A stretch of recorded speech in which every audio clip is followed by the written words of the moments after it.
Hey guys, welcome back. In this video, I'll share with you a story of why I decided to invest in Tesla instead of Bitcoin. So this dilemma of mine begins in 2020 when I decided to divest my investment in Kimberly and I was looking to allocate funds into another place. So I asked myself this question: where is the best long-term investment that I can allocate my capital to? And I came up with two ideas. One is Tesla, and the other one is Bitcoin. So I thought very hard and weighed the pros and cons in investing in Bitcoin and Tesla. And today, I'd like to explain to you why I invested in Tesla instead of Bitcoin. So I asked myself what are the basic fundamental truths with Bitcoin.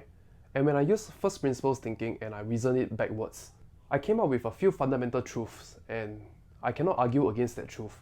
And that is the reason why I decided to not invest in Bitcoin and allocate majority of my capital in Tesla instead. So one fundamental truth about Bitcoin is that Bitcoin is a negative zero-sum game. So what is a negative zero-sum game? Is that Bitcoin does not produce anything. People exchange real money into Bitcoin and the money goes into a pool. And the money is extracted out of the pool to pay out other investors. The money in that pool can never increase. The money input is the same as the money output. We call this the zero-sum game. So what are other things that are similar to a zero-sum game? There are lotteries, Ponzi scheme, poker, mahjong. They are all part of zero-sum game.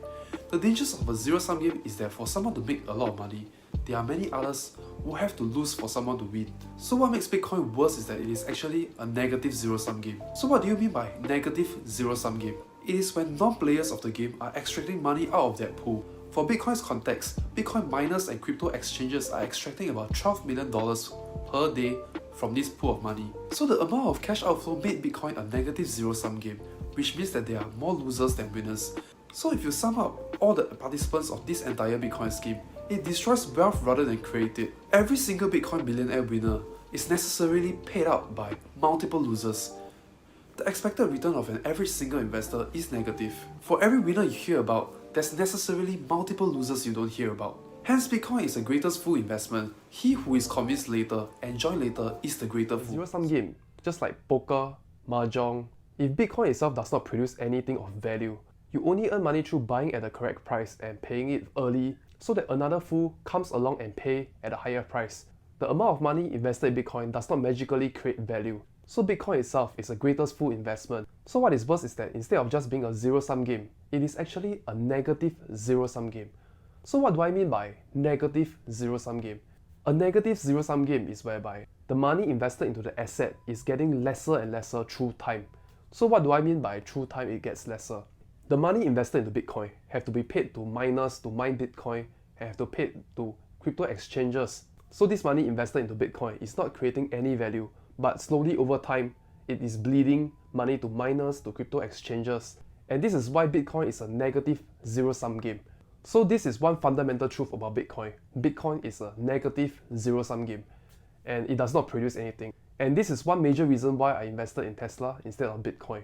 So the second reason is that Bitcoin is marketed as a good store of value. So in theory, we all know that there is a cap to Bitcoin. 21 million coins and 4 million of it is lost. So there is scarcity to the 17 million coins left in circulation. And back in 2021, I used first principles and this is the chart I drew.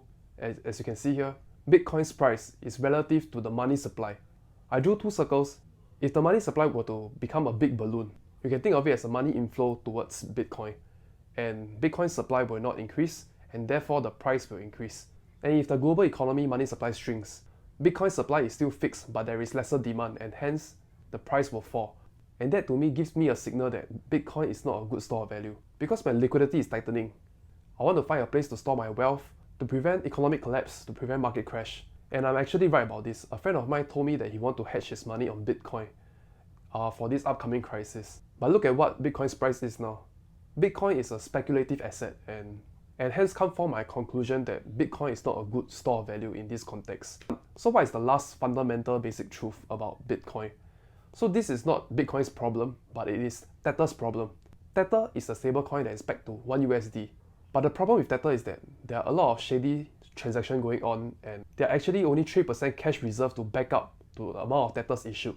The rest of the money is commercial debt or commercial papers. You don't know where the money is, you don't know which company they borrow their money to, so on and so forth.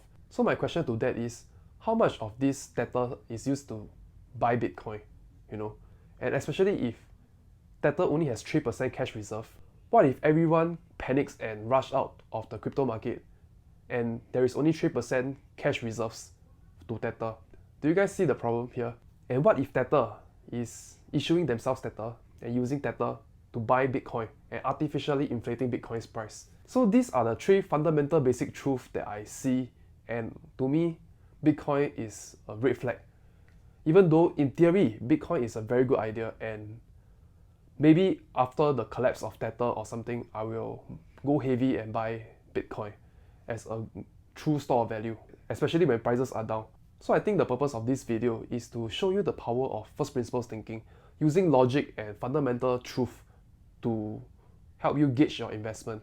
And I might be still too early. What if Tether really crashed and really caused the whole collapse of a crypto market? So these are the problems I see, and that's why I'm not invested in Bitcoin. Even though in theory, I myself feel that Tesla and Bitcoin are two of the best ideas in this decade.